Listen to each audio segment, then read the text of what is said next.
Afternoon, folks. How goes it today? Sorry, I was just sorting out Facebook there. Hopefully people on Facebook can now see me live. As I say, good afternoon, folks. Let's have a look and see who's in today. Mark Telfer, James Connolly, Gregor McIntosh, Aki's Mad, Rebecca McDougall, Jane, Woodpet, June, Sandy, Miles McClarkin, Ruth Guthrie, Millie, hi Millie, hi Chris, you're in meetings today so you'll catch me later, okay, you're forgiven the naughty step. Hi Duncan, George, Chris, and first in for Facebook today is Margaret Gallagher. Afternoon, Margaret. Hi John, John Baxter, Lynn Robertson, Sandra Wallace, Nancy, hi Nancy, Dylan, how are you son?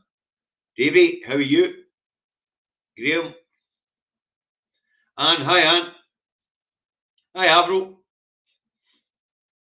hi Eagle Riders, nearly there folks, hi Derek, hi Charlotte, hi Barbara, hi Margaret. Right, we're up to our 100 mark. Let's get this broadcast underway. It's the two Davies on the 4th of the 3rd, 2024, minus a Davy. Getting used to saying that, minus a Davy. Anyway, because we're minus a Davy, this we've done the style of Indie Truck Davy. So it's Indie Truck Davy out the truck and at home in his office in Salisbury, North Lanarkshire, where it's a beautiful day, clear, 10 degrees, nice spring afternoon. That's the weather forecast for Salisbury, North Lanarkshire. If you want to know what the weather's like where you are, look out your rain, bloody windy. All right, so what we got for you today?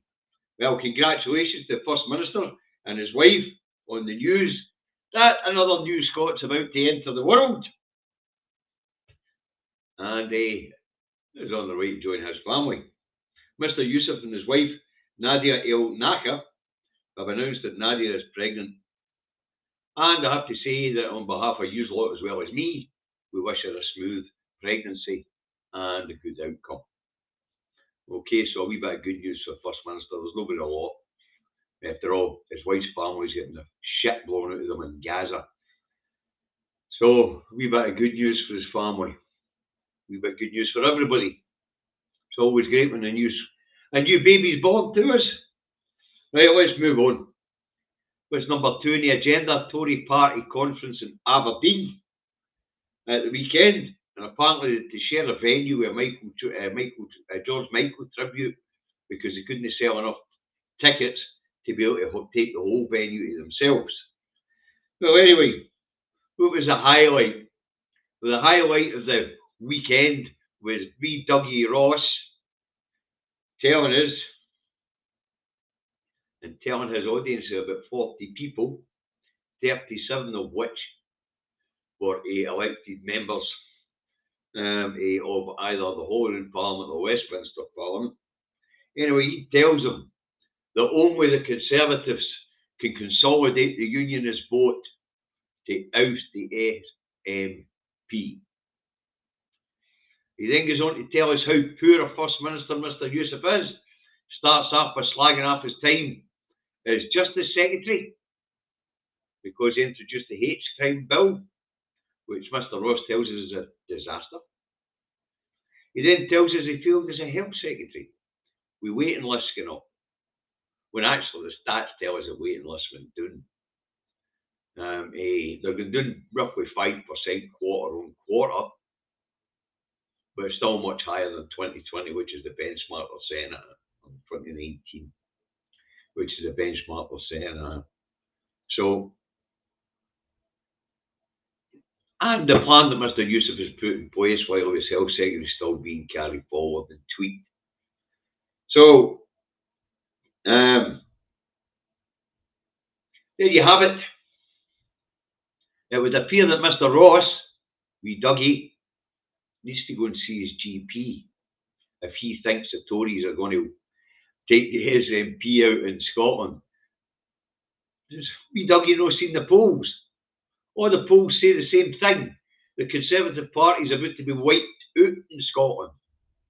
And whatever little unionist vote there is now on the side of the Labour Party. So, Dougie really needs to see his GP and get his meds adjusted. He's obviously delusional if he thinks that the unionist vote's going to get behind the Tory party to oust the SNP. Just not going to happen. Just not going to happen. Where the SNP might lose seats is where Conservative voters switch to the Labour Party. But it's not going to go the other way. So that was a highlight of the Conservative Party conference.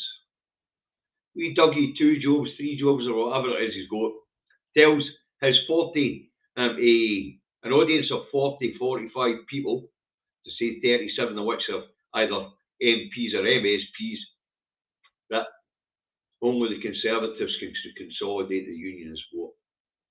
Nurse! Dougie's off his meds and definitely off his head. So that was the highlight of the Tory party conference.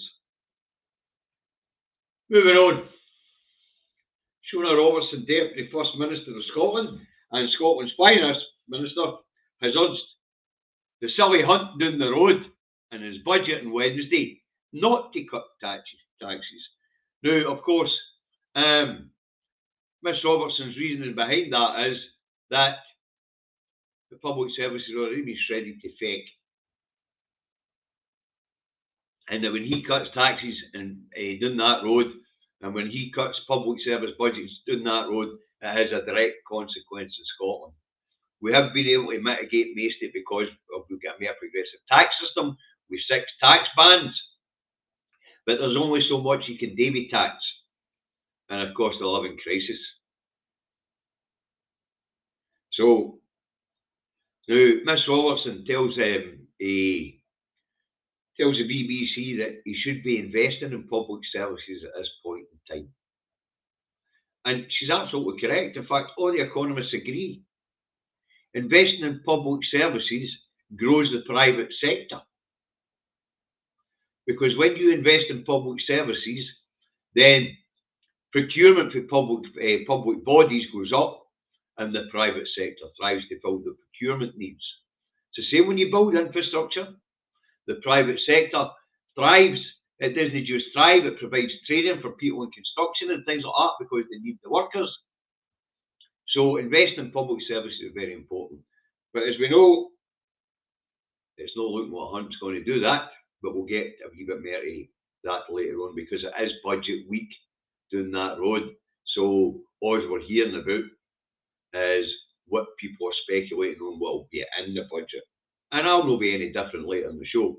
Okay, so now there is another reason why Miss Robertson, as I say, is Robson is urging the silly hunt down that road not to cut taxes, is because it has a direct effect in Scotland, as I said, through the Barnett consequentials. Each time they slash and burn down there, what comes up the road gets tighter. What goes down the road doesn't get any less. What comes up the road gets tighter. So, will the silly hunt down that road pay any attention to the Scottish Finance Minister, or the Welsh Finance Minister, or the Northern Irish Finance Minister? Now it's Stormont's up and running again? Nah. Will not. Will we pay any attention to the people in England screaming, invest in our public services, they're 40 bits? Nah, he won't. Anyway.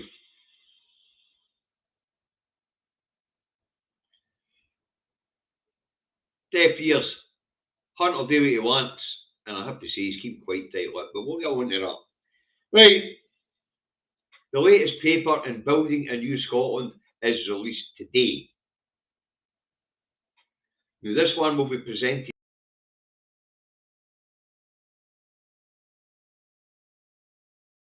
Sorry about that, folks. Seem to have lost connection for a wee second. Anyway, The latest paper in Building a New Scotland will be released today. This is number 11 in the series. Most people haven't even heard of them because the mainstream media are blanking them. But the Scottish Government have put out 11 papers as a prospectus for independence. The latest one is on foreign affairs and how Scotland will conduct itself on the international stage.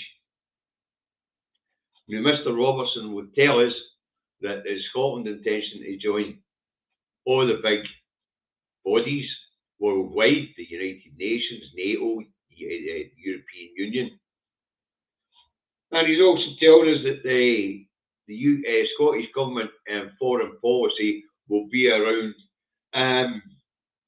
peace and promoting peace, human rights and promoting human rights, and the climate crisis. They'll be the three checkpoints for anything the Scottish Government do on the international stage. If it's not peaceful, they won't be taking part. If it's no up to human rights standards, they won't be getting involved. They intend to get heavily involved and influence the planet on the climate crisis. Not bad at that.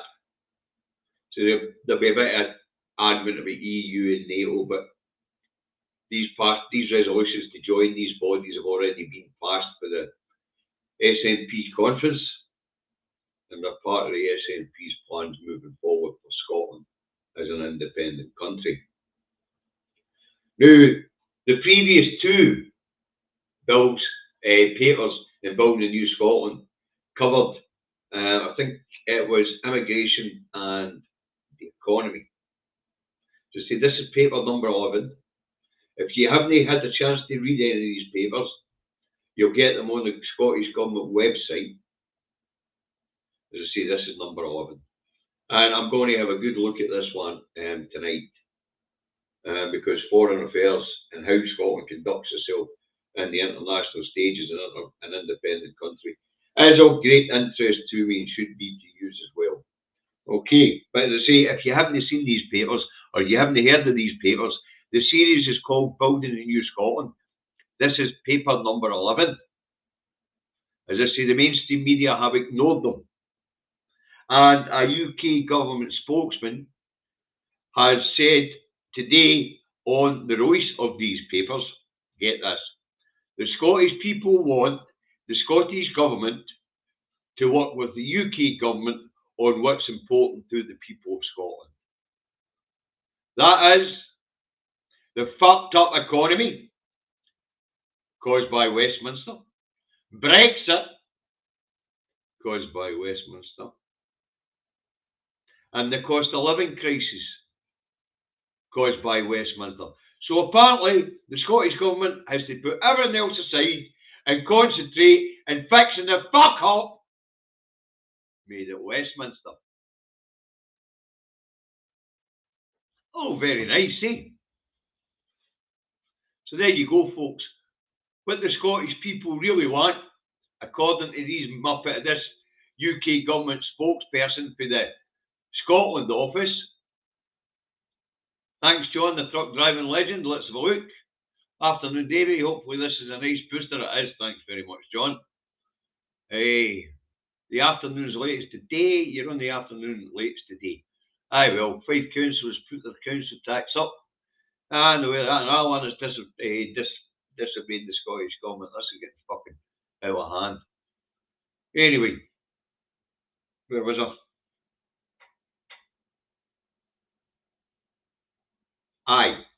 UK government spokesperson wants us to concentrate here in Scotland on fixing the fuck-ups made in Westminster. So, growing the economy. Economy is reserved. Brexit, in other words, working together to overcome the problems created to trade by Brexit. Another Westminster fuck-up. And the cost of living crisis, another Westminster fuck up. The basic message from Westminster to the Scottish Government is, shut up, Jock, get back in your box, do nothing but fix our fucking mistakes. Because that's what the Scottish people want, apparently. It would appear these fucking muppets at Westminster haven't seen the polls. 54% of the people in Scotland at this point in time, on the latest polling, want away for that shower of shite down that road. And I don't mean the English people, let's get this clear. I don't mean the English people, I mean that broken Westminster system which is corrupt and which ignores the Scottish people. Ignores the Welsh people and ignores the Northern Irish people, and at this point in time are ignoring the English people and all. In fact, as I've said in previous programmes, I don't think I've ever seen a time when a Westminster government has been so out of sync with the English and Welsh public, because they legislate for England and Wales. I don't think I've ever seen it.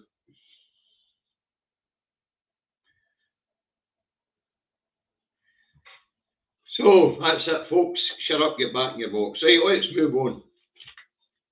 Shall we?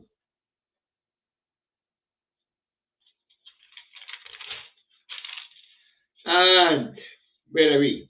Deputy First Minister Sean Robertson tells the party it could well be time to discuss the role of our MPs in Westminster.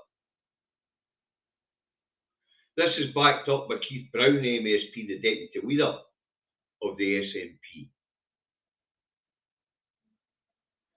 Now, while on Scotland on Sunday by Martin Geisler, he brings up a front page that was in the National. And that says, is it time to reconsider MPs' roles at Westminster? Anyway, apparently it's time to start talking about removing representation from the Westminster Parliament. Now, they say at this point in time, when Miss Robinson's asked about it by Martin Geisler of the propaganda machine, she says, well, there's a debate to be had, but at this point in time, I believe they should be there to lead on things like Gaza. But we've seen what happened when they tried to lead on Gaza. The establishment parties, and believe me, the two cheeks of the same arse were in it, as well as a bent lying speaker, changed parliamentary procedures to thwart the SNP and then lied to the SNP direct. And yep, it is time to reconsider the position of the roles of our MPs down that road. But should they walk out prior to the general election? That's the question we've all got to ask ourselves about timing. And for me, the answer is no. The time to do that walkout is when you get down that road after winning a majority here in Scotland again on a mandate for Westminster to transfer the power for independence, for an independence vote, and they say no. That's the point when Stephen Flynn stands up in that chamber and tells the lying buggery of speaker, Scottish representation here is over. The couple of Labour MPs and Lib Dems that are here don't count, we're the majority, we're off.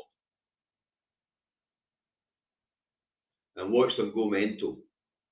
Watch them look about to see what they're going to do now. Because without the majority of Scottish MPs in that building, they don't really have any right to legislate for Scotland. None. And the way it's set up, the minimum amount of Scottish MPs that can be in that chamber at any time is 49. If there's only 57 and 40 of our SNP and they walk out,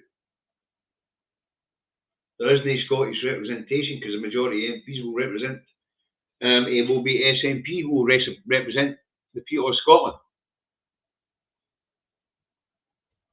Should they reconsider the position of Westminster? and the roles in the position in Westminster? Yes. Is now the time to leave Westminster? No. The time for our MPs to leave Westminster is after this election, when we get the majority, on a prospectus of holding an independence vote. And Starmer says no, or now is not the time. That is the time for a declaration in that chamber saying we are off ski. And then it's come up the road, Constitutional Convention, Scottish election, declaration. But I'm glad the debate has started. It is time to have a look at the roles of SNP MPs doing that road. In fact, of all Scottish MPs doing that road.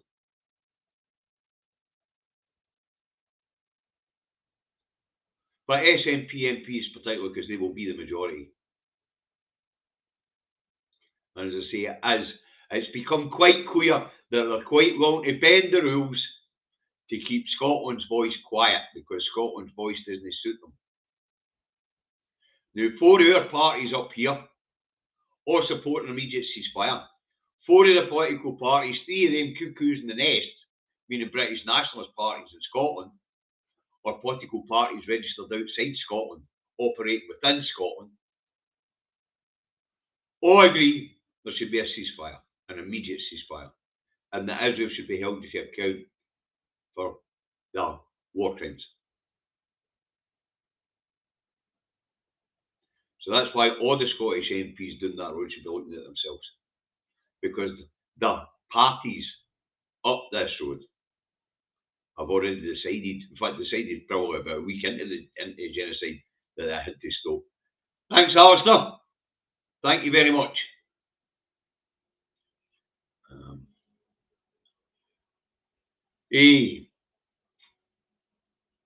So it is time for us to look at it.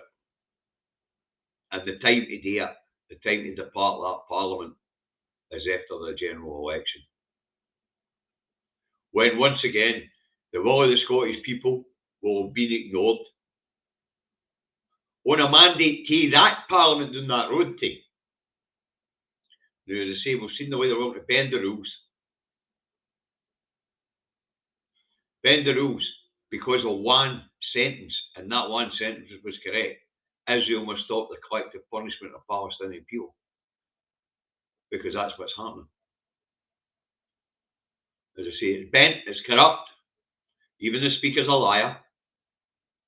After all, when he was given this snivelling apology, he offered the SNP to have another debate, and then refused them that debate when they put in the request.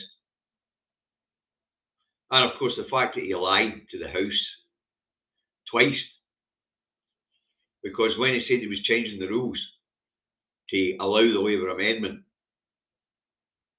he said it was because it was out of date, and by the end of the Stushy, it was to protect MPs. I think he's a fucking school, a boarding school head teacher, that you. But saying that, that is the way that place operates down there. It's like a public school, and the Commons chamber is like a public school debating chamber. It's pathetic. So yes, I'm glad the debate has started on the roles of our MPs in Westminster. Excuse me. And yep, they should walk out after this next election.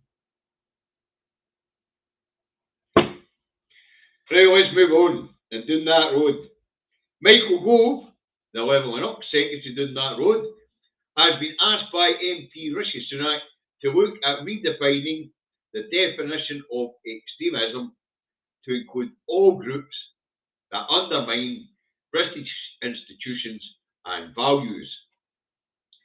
The new definition will cover groups who are vocally active and vocal against British institutions and British values. Now, this would prevent this bit of legislation and all is also being put in place to prevent MPs from communicating with pro-Palestinian groups. They're calling them. I like to call them peace groups, anti-genocide groups, but no, they've been called pro-Palestinian groups down that road. The definition would also make Scottish independence supporters extremists, because we are vocally against the British institutions and the British establishment. So that could be fun for people like me, Gordon Ross, David Milligan, Independence Live, and all the presenters on there. But we are going to get gagging orders. We're going to get shut up. We're going to get lifted. We're going to get with YouTube channels dragged down. Then, of course, there's the groups like Believe in Scotland, all in the one banner, Gary Kelly's group as well, who organise events, marches, protests. Are these people all going to be arrested? This could be fun. If Michael Gove redefines extremism the way that Sunak wants him to redefine it, it's going to be wonderful watching Police Scotland operate. I wonder when the chaps come into my door, because I'm vocally active against the British establishment and British institutions. As to British values. What fucking values? Where are these values? Is that the values that see the state guillotine people so they have to go to fucking food banks? Is that the value that says, I'm alright, Jack, fuck you?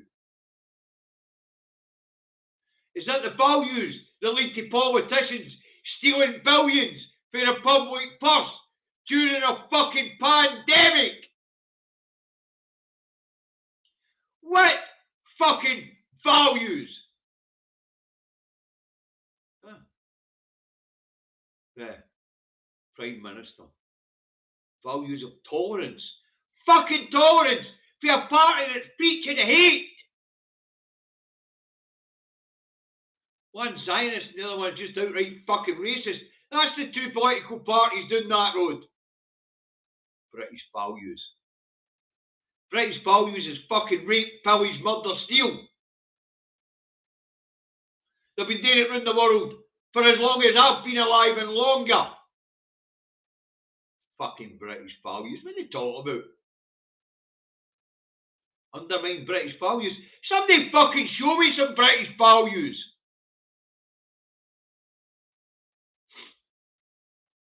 Huh?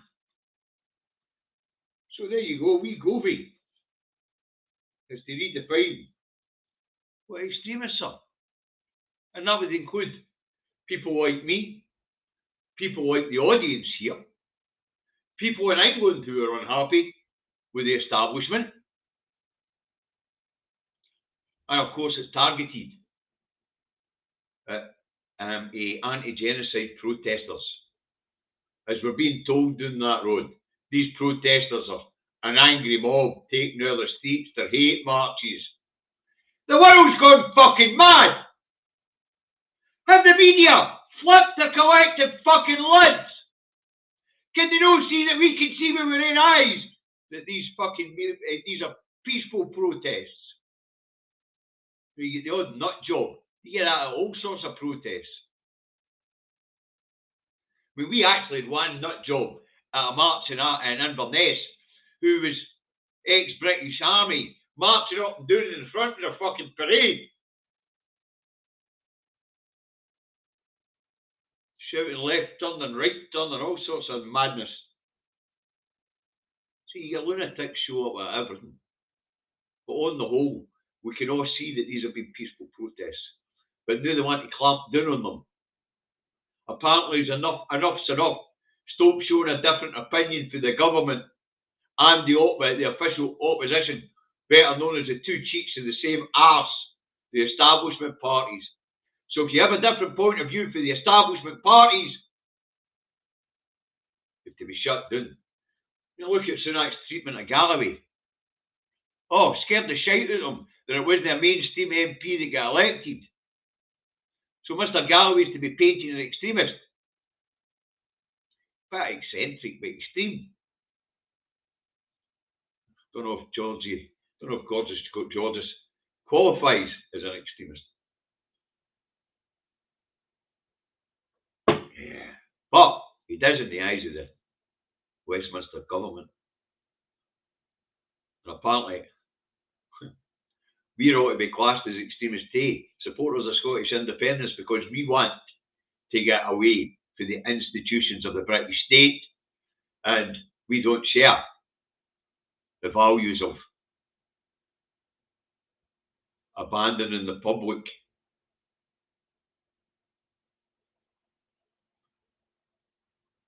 to the market. We don't share the value of dragging the population back to fucking Dickensian times up here. British values, that one made me fucking laugh. Anybody know what the British values are? Stick them in the comments. It's ought to be fucking funny. British values, aye. Thuggery, theft, bad fucking behaviour, drunkenness. British values. So there you go, folks, for what to be. Rebranded extremists. You'll say, but I look forward to seeing a list of these British values pop up in the comments somewhere.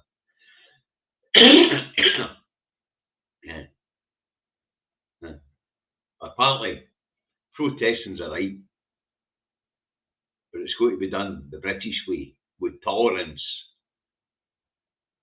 and respect for other members of the public. So you have to stand there in silence. No move, you might upset the traffic. Gather in parks where nobody can see you. That's the British values when it comes to protest, according to this fucking mob. But as I say, it's going to be funny watching Push Scotland operating this one. It's going to be fucking hilarious. As 100,000 people come down the fucking hill in Glasgow. I wonder how they're going to manage to arrest them all. Mental.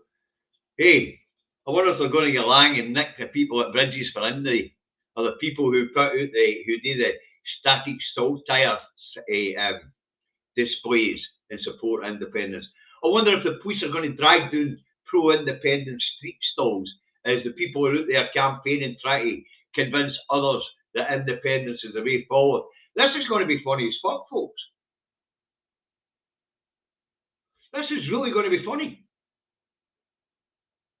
And I'd like to see how they're going to prevent MPs communicating with people who have got attachment to pro-Palestinian groups. This is going to be fucking hilarious.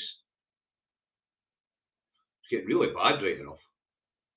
You know, it's getting really bad down that road. The establishment's shiting itself. It's not just frightened the Scottish independence, Welsh independence, Irish unity.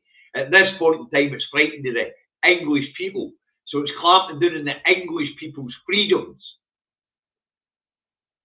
And weakening the public to the point where they can't challenge the establishment.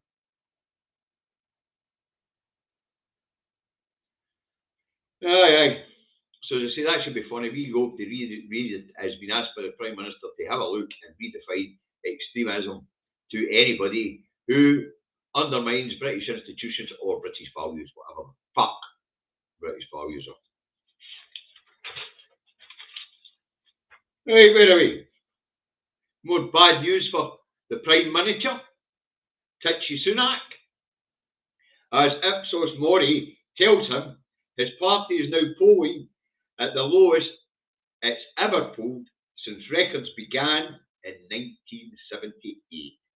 Sunak's polling lower than Major did when he lost to Tony Blair. Major, when he lost, was on 22% of the vote. He's polling lower than Liz Truss did in her 43 days tenure as PM. And we all know what we all know what an absolute car crash that lettuce was. Yeah. So, see, Liz Truss polled at 23% while she was in number 10, believe it or not. But Sunak has taken the Conservative Party to an all-time poll low of 20%. All right. Now, Sunak's personal ratings isn't great either. His personal rate is a minus 54 points, with 73% of people polled said they were dissatisfied with his performance. Wow. And there he stands and tries to tell us everything's bloody great. We've turned a corner. Stick to the plan. Nobody knows what the fucking plan is, but we've turned a corner and we've to stick to the plan. I think the plan is that when we turn that corner, the road threads right off the fucking end of the cliff.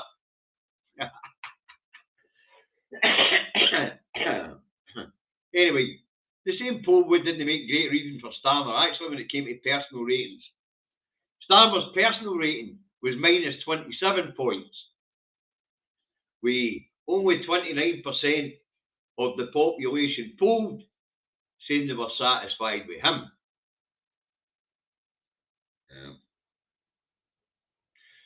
So, sorry, 55%. No, 29 was satisfied with his performance against 55% of those polled saying he's doing a crap job. And the other 16%, when it came to Starmer, they didn't have an opinion on him. They just didn't have an opinion on him. So neither Sunak or Starmer are doing very well. This is going to be hilarious come this general election. By the way, there's rumours of a snap general election in May as well, starting to hit the treadmill. So get your campaign heads on, up your game. But anyway, neither of them are doing very well, which is going to be interesting when it comes to general election, because it means that the people of England are going to be knowingly trotting into a ballot box to vote for a fucker they're not happy with. Wow, you couldn't make it up. But they have no choice. Although there are more than two parties down that road, there's only two, you don't stand a chance.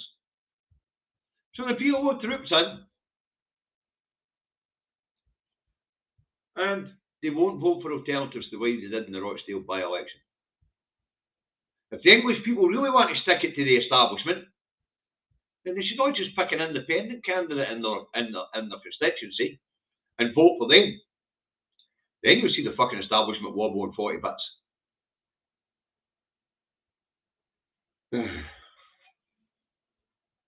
But aye, that's quite interesting. Right, moving on. More trouble for the Home Office as the British Association of Social Workers, the Foster Network, the Refugee Council, and Every Child Protection Against Trafficking, and the 16 other groups have written to the Home Office over the care of unaccompanied minors seeking refuge status, or seeking refuge here in these islands. Right?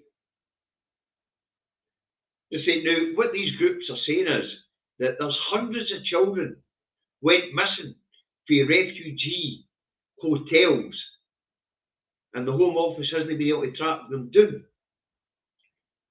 They're also telling us that children are being wrongly classified as adults by the Home Office so that they can share rooms in these hotels with strangers they don't fucking know, and adults they don't know. Adults who could be dangerous to them. We also hear from these groups that staff in these hotels have started a wee game with the children. One of the cruelest fucking games I've ever heard of. And that is when a child is put up for a foster, when a child has got himself a foster place to go to, all the children are gathered into the main reception of the refugee hotel and asked to guess who it is that's got a foster position. And when they're all guessing and hoping it's them, at the end of them all having a go and shouting a name, the person who's getting foster care, his name is revealed, leaving all the rest of the children, of course, heartbroken and disappointed. What the fuck's going on with the Home Office? Between painting our murals and reception centres for unaccompanied children, because they think they look too welcoming, to games of guess who's getting some care. Fuck's sake! Anyway, they're demanding a public inquiry of this group of 20. The Home Office apparently have heard of this game now and have launched an inquiry into it. Heard of it? How did they manage to hire fuckers like that to look after children? Saying that, they don't care about these children. Hundreds of them are missing. The Home Office has done nothing to track them down. They could have been trafficked, for fuck's sake. They could be murdered. The Home Office has done nothing to track these children down. As Tommy Gourley's just said there, these hotels must be shopping centres for paedophiles and the likes. Fuck's sake. How did we get to the point of this incompetence? Remember I was talking about the series of papers, talking about building a new Scotland. Immigration's one of them. Go and read it. We would never do something like this. Never. This is fucking outrageous. Can't he find care for the kids? Just reclassify them as 16 and put them in a room with adults who don't know. Loads, hundreds of kids. Who cares? Cruel games when it comes to getting into the care system. Who cares? Painting our murals at reception centres for children because the Home Secretary at the time thought they were too friendly. What the fuck? When this lot you out of power, let's hope they never get back into power. This one fucking horrifying. Absolutely horrifying. They want to look for an inquiry into it. But a sick game of guess who's getting care. Unbelievable. Oh. They want to run away from the Westminster establishment, folks. They just neglected these unaccompanied children and left them in the hands of strange adults. And the people who are employed by the Home Office to look after them are playing sick fucking games with them. Oof. Hello, Madam Director. Are you just in from work? That's me just in. Madam Director's just come in from work, folks. Say hi, Madam Director. Hi, Madam Director. There you go. You just really couldn't believe the rot that's set in down that road. You really couldn't. That's shocking. We're talking about children that have come to these shores looking for refuge. They have come through some of the most horrific things to get here. You just give me a refill. To get here. They're already traumatised. And this is what happens. They get put in the hands of a bunch of monsters who don't give a fuck about them.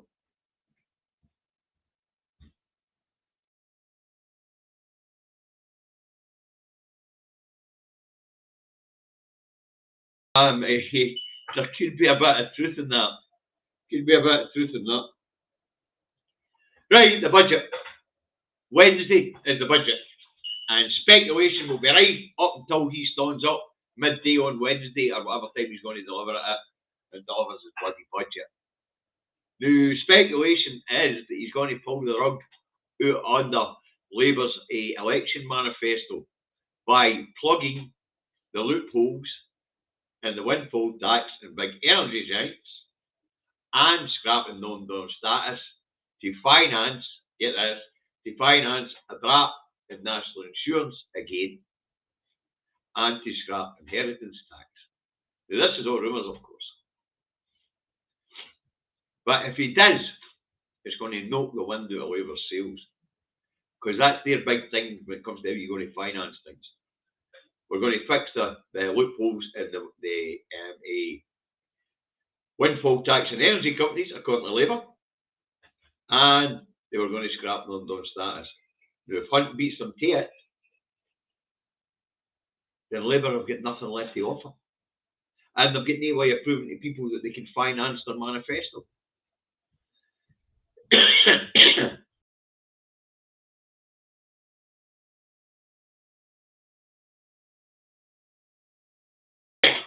Sorry about that, folks. Connection dropped again.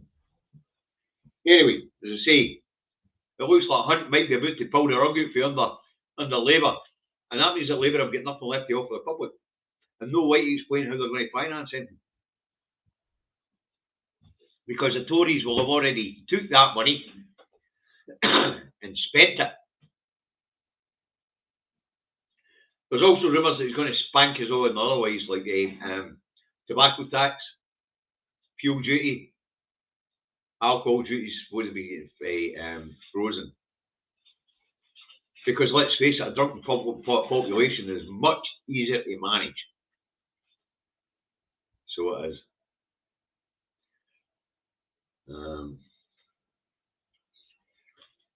A drunken population is much easier to manage. So beer tax, alcohol tax will probably stay the same. Anyway, you couldn't put much more on spirits at 75% tax as it is per bottle. You couldn't put much more on it. But I could see them scrapping the fees on fuel duty, because that would be a handy income revenue for them right now. And he'll definitely whack smokers. Time to chuck it, it's getting too dear. Right, let's move on and have a look and see what's going on in Ukraine and in Gaza, shall we? Let's start off with Ukraine and the latest there.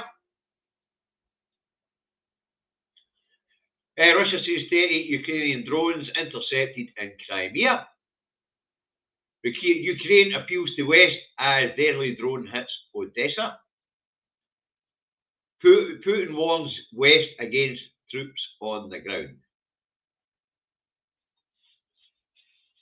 So, still a stalemate. Ukraine's running out of ammunition. Russia's running out of ammunition. Winter's nearly over. Ground offensive coming up, folks. And in Ukraine. So, going to get bloody this summer. The people will be glad it was winter to get a bit of respite. Not much. Now, what's going on across the way? Well, hopes for a Gaza ceasefire falter ahead of Ramadan, apparently. And the US are urging more aid for starving people in Gaza. And apparently the Israel hostage status is what's hanging over a Gaza truce talks. And the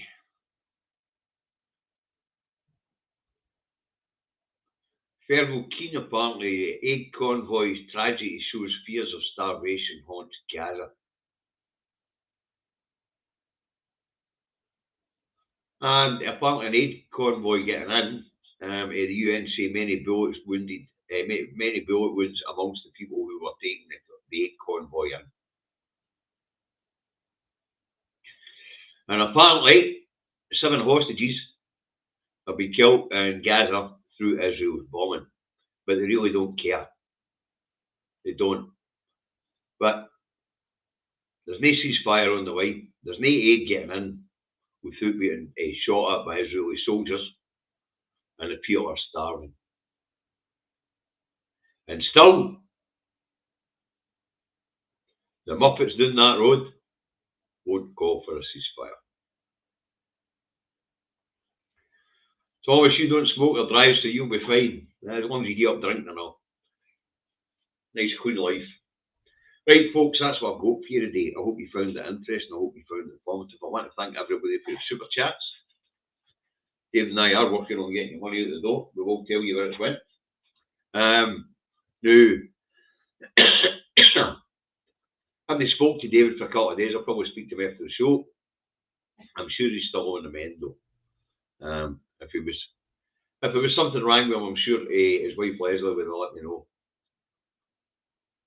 Now, as I keep saying, election year, rumour has it that there could be a May snap election. So eyes on the prize, folks. Get your campaign heads on now.